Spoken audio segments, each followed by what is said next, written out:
Familiar Wilson's Media. Relationships are the story. You are made of meat, my friend, all the way down. The following podcast uses words like and also. If you're not into any of that shit, then now's your chance. 3, 2, 1. Run. Super familiar with Wilson. Get it! Welcome to Super Familiar with the Wilsons. I'm Amanda. And I'm Josh. Amanda, it's soccer season again. It is. We had a brief interlude, and we are back on, what is it, a pitch, a field? What's a soccer? The pitch. The pitch. Okay, there you go. So here's the thing about Winthrop's new team. They Yes. are not good. No. So Winthrop didn't keep the same team. I don't even think the coach from the Wolves is even coaching this go-round. And when we fill out the registration form, because it's rec soccer, it's not club soccer, you have to put beginner, intermediate, or advanced. This is only his second season. So we put beginner, but there should be like a classification of beginners because there's some very tiny people on his team. And they had way too many kids on the field. It's interesting because this last season, we didn't see that cliched all the kids gathered around the ball that you see, kind of like a dusting of gnats around a light. But this time we definitely did. First of all, both teams had 8 kids, and last season, both teams usually would have like up to 6. But well, they're supposed to play 5-on-5 is what the league says they play. That didn't happen. So they had 8 kids out there, and I just am glad that no one got seriously injured. I know. It was mass chaos. It was like a herd of cats trying to get the laser pointer. I mean, it was a lot. They were not good. They were No, not good. they weren't And how not good were they? If Ted Lasso were their coach, he would have quit. He would have torn down the Believe sign, torn it in 100 pieces, and left. And to add a twist to it, if you were listening to our synopsis of last season, he had a little boy on his team called Gunter. And he was pretty good last season. Yeah. The two of them together were, I think, the only ones who scored the whole season. Yeah, fire and ice is what I call them. Yes. Gunter has gotten better. So I talked to his dad, and they've been like training. Winthrop has not been training. I take that back. If playing Minecraft prepares you for soccer, then he is going to be a killer this season. Otherwise, he has not really done any training. Gunter was on the opposing team, and he smashed it. He scored like, I think, 4 times. No, it's only twice. Just twice? Yeah, they lost 2-0. It felt like so much more. But the best part about it is he didn't care. Yeah, he didn't. He really didn't care. The reason why I say it's the best part about it is because we made him play. Yeah. And it's like when you tell your kid, eat this broccoli because it's good for you, and they begrudgingly eat it. Well, we didn't have that reaction. Yeah. Which is what we could have had. He is just happy as Larry to go running up and down, full speed, didn't really care. I think he clocked a little bit more that they lost. Yeah. I tell you, I don't want him to care about winning and losing because I just want him to run around and get the energy out. I know you and I differ a little bit there because I think he has a little bit of natural talent, and I'd like for him to be able to hone that to feel good about something like that. Like, I get the not wanting him to care if they win or lose, and I agree with that, but I also don't want him to get frustrated that he is able to do something and the rest of them are just running around like the wild things. Right, but that's what I'm saying. There's like, I think he's happy in the moment, and he's happy to kick the ball around, but I don't think he cares. Like I said, it's like a ferret at a book club. He's just there, and he's happy, doesn't necessarily know what's going on, and I think that that's the best. Did you say a ferret at a book club? Yeah. I thought you said an affair at a book club, and then I had this whole narrative about I don't think that's a good thing. Like, affairs should not be going on in the book club. I wondered what books they were reading, where they were hosting it. I had a whole narrative in that very brief second. 50 Shades? No. Definitely be 50 Shades. No. I will also say, though, he and Gunter were very, like, good sportsmen to each other. Like, they said hi to each other. At the end, Winthrop went up and told him good game. So Gunter's dad is a cool dude as well. I think he's Jamaican or something, and he definitely plays, right? He's got the build as if he has played. He is constantly calling out to him and saying, stay back, but he doesn't overdo it. He seems like too cool to hang out with us. Yeah, but yeah, I'd yeah. like to hang out with Well, him. and when we were leaving, Gunter's mom said, "Oh, Winthrop did really well." I think she wanted us to feel like there was, but as we were leaving, the coach said, "Winthrop, we're really glad we have you on our team." And then the coach's wife was like, "Winthrop, you're really good." So I think they're because he's the only one who tries. He tries. Yeah. He does this thing where he goes to stop the ball, but he stops the ball by stepping on it and doing some sort of spin or something. Maybe ballet is really maybe ballet's his thing. So speaking of sports and of winning and of losing, the Gators have advanced in the madness that is March. That's basketball, for those of you paying attention, college level. And we watched the game. They played the Texas Tech, whatever the hell they are. Red Raiders or something? I don't know. Texas Tech. I have not paid attention to game one. Yes, and you're a basketball fan. It's difficult for me to get into college ball. But historically, you have been a basketball fan. Yeah. So we go to this bar, and I'm like, okay, the Gators they're in Sweet 16, I think, is what that was. That was the Elite Eight. That was the Elite. Okay, so even better. I said, I guess we should sit and watch this game. Now, mind, I have not been paying attention. They've been a house of fire throughout the season. We sit down, we start to watch it, and wouldn't you freaking know it, they start to lose. And then they lose their lead, and then they start to lose, and the gap between the two teams grows, and I'm just like, of course. Yep. Of course. Because you're invested in this game. Because I have a curse. I am cursed. Any team that I get into, any team that I watch and that I start to root for, they lose. And really the pattern usually is, like with the Miami Dolphins, not last season, because they pretty much sucked from jump last season, but especially the season before, they were doing really well at the beginning of the season. I was like, okay, I think I'm going to watch some games. And as soon as I did that, the Dolphins, their quarterback got injured, and then that was that, right? But throughout the years, the Dolphins and the Heat, when I get into them, after having ignored them for the season, they start to do badly. But isn't this a thing that's fabled lore coming out of Miami, though, that in Hootie sang about it, the Dolphins made me cry. Isn't this just what being a Miami fan is? Clearly, it's not just that, because then we watch the Gators. Yeah. They're playing basketball. They're doing great. We show up at the bar, watch the TV, and all of a sudden they're melting like flan in the sunlight. So we say, well, forget this, and we leave the bar because it just gets too painful. Okay, but hold on. It wasn't a bar. We were at a pub. We were at I'm just saying, it wasn't a sports bar. There's a point of this. We were at a pub, and the game was on, but we were not paying attention. We were playing darts.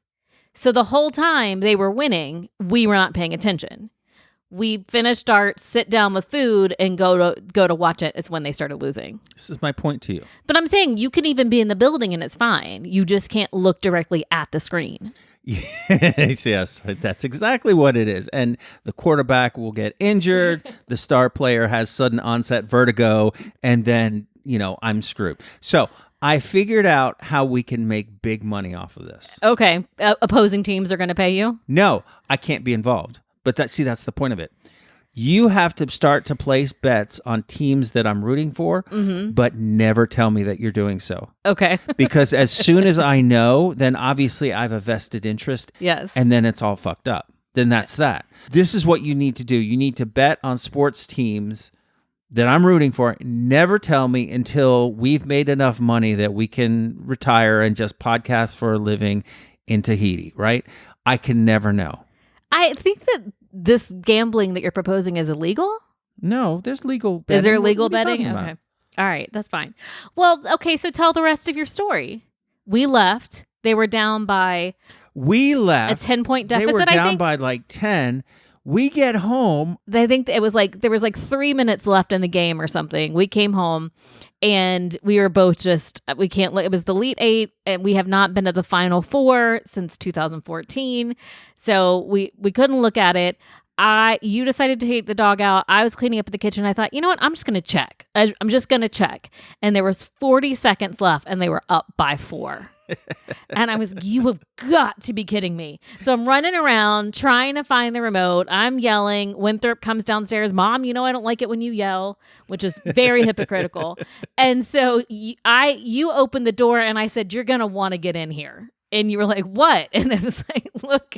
And then sure enough, if they did, you came in, they were up by 5 with 3 seconds left. So I guess there was nothing you could do at that point to screw it up. The question remains, if we had stayed at the pub, would that have happened? Very different. No, the next question is, do we watch the Final Four next week? Well, it depends. Are you going to put money on the game Right. and not tell me about it? Right. The other thing we did at the pub is we did play darts.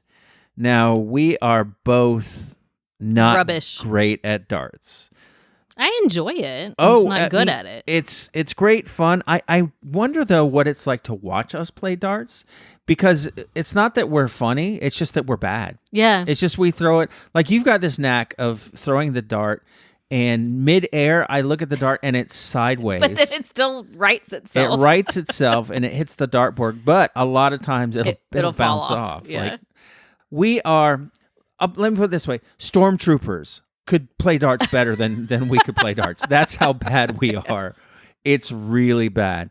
So at the very end of it all, we were playing the version of darts where you have to hit a certain numbers 3 times, right? Right. So you have to hit like 20, 19, 18, 17, 16, 15 3 times, and then the bullseye 3 times. Mm-hmm. And we had gotten 3s on everything. Everything was closed. Except for the bullseye. We both needed a bullseye. And we just kept throwing it and just missing and kept throwing it and missing. And finally I said, what did I say? I said... You had said, all right, because I said this is going to go on forever. So you said, all right, well, the next whatever double, whoever can hit just any double ones, doesn't matter. Whoever can hit a double next wins. And I agreed to it. You turned around, threw your dart, and hit a double bullseye. Yes. I mean, I could not believe it. Because you know why? Because you had given up. Like, you were like, the pressure was off. You shouldn't have counted it then, because this ties into my thing about how I can't win. Technically speaking, that didn't count because I just said that you had to get doubles, right? Well, you hit the double bullseye. That's not my curse. No, your curse is making other teams lose. Do you think the next time we play darts, we should wear body armor? Why? I don't throw it Because at we're you. really that bad. No, I don't ever throw it at you or hit you with it. Or the people around us wearing No, body, I don't hit know. anybody. And the pub cat, I don't hit the pub cat. Oh, you want to talk about this pub cat? Go ahead. I love this pub cat. So apparently pubs in the UK have pub dogs, because our friends the Belsons have sent us pictures of dogs in pubs. This pub that we go to, Blackadder Brewing, it's a Belgian-inspired pub. They have a pub cat, and his name is Edmund, and he's a big, fluffy black cat, and he lives there. And I love him with my whole heart. But I don't hit him. His cat toy basket's right near the darts, and I don't hit him. I'm allergic to cats. That's all I have to say about that. Nobody rubbed the cat on you. Is that a euphemism? We got a letter from our friend in Germany. Shall I give you a part of it? Yes, please. She says she loves our podcast and she's been listening back through our episodes. She asked this question. She said, why are several of the earlier episodes missing from my listing? Is that just my podcaster, or was that your decision because in retrospect you did not like them anymore? Is there another reason? We've had problems with our host. Oh, okay. So if you want to send me like, oh, number whatever is missing, I can go see if I can find it and then see if I can make it re-upload or whatever. But we've also been podcasting for close to 5 years. Yeah. Yeah. So that's 5 years in March. Oh, no. 5 years already. Yeah. Yep. But she does say this because I talked about my fascination with warm Guinness. Or actually, I should say hot Guinness. And she is in Germany because you mentioned maybe, or did I mention? No, you said it was a German tradition. There's a thing at the Christmas warm markets. beer markets, yes. She says, yeah, but actually no. We've seen it 2 or 3 times over the last couple of years, but it's more like an attempt to have something different than the rest of the vendors and is not very popular. It's also not just warm beer, which frankly sounds just disgusting. Well, I like it. But mulled beer spiced with things like nutmeg. I do not like nutmeg. My husband has not yet met a beer he doesn't like, but so far even he is not tempted to try this stuff. I like mulled wine. She also says, like most Germans and the tourists who visit these highly popular Christmas markets, we prefer the tradition of Gullwein, so mulled wine, which is had in enormous amounts. Sorry, I cannot resist making Josh pronounce German words. How did he do? How did he do? I don't know. She talks about our son Daniel, who's learning German. Good on him. And actually, no, German is not particularly angry sounding, although you can use it to say perfectly nasty things. But that seems to be the true about just about any language. But I guess German does sound fairly aggressive to English-speaking people because of several of the sounds used, especially the G, which is pronounced extremely sharp and guttural. Yes. And a lot of, a lot of that stuff too. As that sound is pronounced even sharper in Dutch, I am not bothered at all by it. I wish Daniel much success in learning German because knowing a foreign language broadens your horizon, which is always a great thing. And, of course, cognitively, as I've said before, it really helps you. I wonder if I would speak English better if I learned a different language or if I would just suck in both languages. You just suck at all the things. No. Kudos to Jeff for calling me... what are you doing to me here? Mevrouw in Dutch. What? I don't know. That's not a word. You just gave up halfway through. Look at that word. Say it. Into the mic. Mevrouw. Okay. In Dutch, but the German Fraulein is not entirely correct because I am married, and thus, officially, I'm a Frau. Dutch people are a lot less formal than Germans and generally use first names, even for your boss or the teachers at school. Do you do that like as a student, though? Do you say, hey, Frank, I didn't bring in my homework? It's Mr. Frank. Well, no, Mr. Frank is Anne's father. Unheard of in Germany, who generally love rules, although the younger generations now are being a little bit more informal.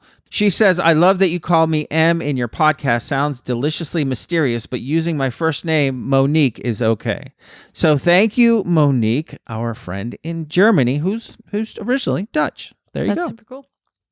I had a student, I taught preschool, which here is 4 and 5-year-olds for a really long time. In the school that I taught at, we had a lot of visiting professors at the major university in town. So I've had so many students from so many different countries that I'm pretty proficient in lots of languages, but just saying hello, goodbye, and counting to 5. And like whatever they celebrate in the winter holidays, because I would do holidays around the world.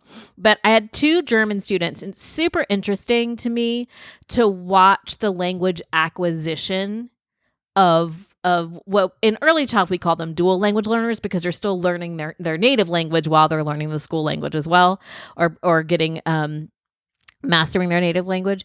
And it's really fascinating to watch the process, because I had one student, and her mom is still a good friend of mine. They live in Berlin, and she's now like in her 30s, this child. And she would not speak. Did not speak. And our office manager was born in Germany. So she would come in and speak to her in German. But the child would not speak until halfway through the year. She opened her mouth and spoke perfect English. Like she would not, she wasn't trying to use her language. She just took everything in until she could speak English. Like she did not try. Then I had another student who would speak a lot in German and then like kind of switch back and forth, but she didn't think we knew what Scheiße was. And so this 5-year-old will walk around, Scheiße. And we were like, no, we know that one. That's not okay. That's very good. So we made our way over to the farmer's market this past Saturday. I like me a farmer's market, although they're really, like, it is such an experience. And I don't know, should we be paying more for this stuff or less? I don't know, because the only thing I buy at the farmer's market anymore is a cup of coffee. It's the same vendors every time, and it's fabulous people watching. It's not very big. It's like maybe 2 blocks long? Yeah. It's not long. But you made me walk it 4 times just so you could be amongst the people and absorb the energy. But all I buy is a $2 cup of coffee, which is cheaper because 2 cups of coffee for both you and me were $4, which is good. Well, that's because it's just from the local coffee shop. It's not like organic coffee. And it is organic coffee. Yeah, but it's the same stuff that what I'm saying though, back to my original question, this is a legitimate question. Like if I go in there and we've got this farmer who's got a lovely pair of overalls offering me his honey that is made by carefully massaged singing bees. Like, should I be paying more for that because of the singing of the bees, or should I be paying less for that because it's not been like checked for any sort of contaminants or all the things that happen when you buy food in the stores? What you're buying is not just the food, but you're buying the guarantee that it's not going to kill you. Yeah. I don't care if you gently massage your kale. If it's not had the necessary spray on it or whatever, I'm going to eat a larvae, and I definitely don't want to pay more for that. So that's why you don't wash your vegetables. What is wrong with you? But this is where we get back to my point. You know, this produce that we're buying here from this market, shouldn't it be discount? Because we're not guaranteed of its safety. It's not been checked by anyone. It's not been washed. It's not been carefully packaged. You know what I'm saying? Am I alone here? Yes. I mean, I don't want the pasteurized milk. I mean, the unpasteurized milk. That makes me nervous. I'm not really looking to buy the shrimp out of the cooler that one table is selling. But produce, I'm just going to take it and wash it. And it's comparable to what we pay in the store. And I'm happy to support local business. It's not comparable. Most of the stuff there is more expensive. When was the last time you bought a bunch of kale in the store? What? I can look at the prices. It's more expensive. Okay. Most of the stuff is more. Eggs, like $9 an egg or something. Well, but also $9 an egg, not an egg. $9 for a dozen eggs in the grocery store is not unusual either. What do you think out there when you go to a farmer's market? Are you paying for not just the stuff that you're buying, but are you paying for, the experience and the feeling that you get, feeling like you're getting back to a simpler time where everyone wore wide brim hats? No, you're supporting local businesses and local farmers. This is why you do it. To keep the money within the community. I don't know. There was a second part of that. And I stopped. I was waiting for that. You just kind of... All right, well, write in, folks. I want to know what you think. Are farmers markets worth it? I like to go just for the people watching. I certainly love to admire all the different creative canvas totes that everyone brings. But I like to know if you think that the experience of buying from a farmer's market is worth the money because you're paying extra money. Write to us, familiarwilsons@gmail.com. You can tell me that I'm crazy. I don't care. I'm fine with it. I'm still going to go people watch. I don't care. Well, I mean, you bought something this week. I bought goat milk shampoo bar for my head. What else did I buy? Way too I bought many a candle. Adjectives. That's like the Scrabble of adjectives there. Goat milk soap bar shampoo. What did you say? It was a shampoo bar made out of goat milk for my head. Okay, how many goats have you seen that have long, luscious, soft hair? Anyway, none. Goat's milk is really moixurizing. Goat's milk is Listen, close. if you start using this goat's milk shit on your head and you wake up one day with those oval pupils, I'm gonna lose my mind. Like the screaming goat? No, Did Jeff run off the road again? And so we're going to get another email from Antonio saying that Amanda scared me as I was driving because you made a loud noise into the podcast. Also made Jeff step on the brake because he thought he had run over someone from the yelling. I also bought a candle, a lovely soy-based candle, but then you bought something, and was it worth it to you? I did. I bought a mug. I bought a mug to replace the mug that I broke that I also bought at that farmer's market. And I believe that I've related the story about how me breaking that mug caused me never to want to buy another piece of ceramic ware again because it's not worth it. Like I bought this mug and it was a unique mug and I was so happy that this is mine. This is my mug. No one else has a mug like mine. And then I dropped the fucking thing and I felt like I dropped my baby. But I decided that it's better to have mugged and lost than to never have mugged at all. So I decided to buy a replacement mug. It is lovely, and I'm very happy with it. But do you know where this mug is right now? Because I bet you don't. What do you... I have seen the mug. I've passed the mug several times today, and Okay. the location of the mug lets me know that you don't know where this mug is now. Okay, so I don't know where the mug is. Okay, I've not seen the mug since Sunday because I was using the mug because I was recording a podcast with our friend Chris McClellan, and I was drinking tea out of that mug, and now I don't know where the mug is. But clearly, you know where the damn mug is. Where's the mug? It is on the. We have a light in the living room that has 3 shelves on it. It is behind the vase on that lamp with 2/3 of the tea that you were drinking on Sunday in it, and still the tea bag. No. So you aren't as attached to this mug like your baby as you think you are. Is it still there? Yeah, I didn't pick it up. It's your mug. You brought me tea for this recording in this other mug. Yeah, I know, but I'm not touching that mug because if heaven forbid I break it, I'm not doing it. Jackass. Well, listen, that lamp is now called the Bermuda Triangle because I was looking for that mug and I could not find the thing. You put it there. I understand it happens. Also with my wallet and my keys. Yes, they all go to the same place All the together. things I love, I put them somewhere and then I can never find So them. if I go missing, Josh has put me somewhere No, and he has just forgotten where he put me. Don't ever let me watch the child alone. That's all I'm saying. Have you ever lost anything you're fond of, friends? Maybe you just purchased something and then you immediately lose it. Maybe you've done this thing where you're searching for your phone and it's in your hand. Yeah, that's called middle age. Have you ever put stuff in you've put stuff in the fridge that didn't belong in the fridge, haven't you? Yeah, I put something in there the other day. I can't even remember what it was, like my shampoo or something. I was putting groceries away and I had shampoo or something and I put it in there. Yeah, but I mean, it got really bad when Winthrop was little. I mean, I couldn't find anything. I mean, I kept track of him okay, but like I couldn't find anything. And apparently menopause, which has afflicted me, does the same thing. Fuzzy brain gives you fuzzy brain. Fuzzy brain Jew, yep. That would be an amusing podcast bit that we can do, riffing What? on menopause. No, I'm currently having a hot flash, so I don't find any of it funny right now. Are you having hot flashes out there? FamiliarWilsons@gmail.com. No one likes to be told what to do. And now's the time in the program where we tell you what to do. Amanda, what should we do? Well, I have a recommendation, but I don't know if it's your recommendation. Go ahead. There is a show. It's a British detective/comedy show. David Mitchell, who is one of our favorite British, is he a comedian? Yes. A comedian, but he's also an actor from the show. Would I Lie to You is doing the show. He plays twin brothers, but mostly he is the one brother. The other one is missing, and he is a reclusive puzzle maker. He writes crosswords. He creates puzzles for publication, and he goes undercover to try to find his brother, who is a detective. And it's just about him stumbling upon these murder mysteries and being able to solve them because of puzzles whilst he is unraveling the story of looking for his brother. It's basically like Sherlock Holmes, but a little sillier.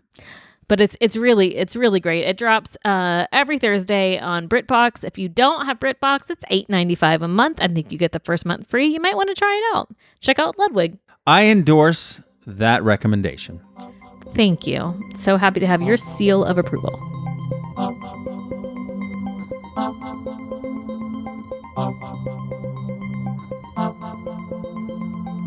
All right, Amanda, that's all there is. There is no more. Next week, we will be bringing you our interview with Chris Barron, lead singer of the Spin Doctors.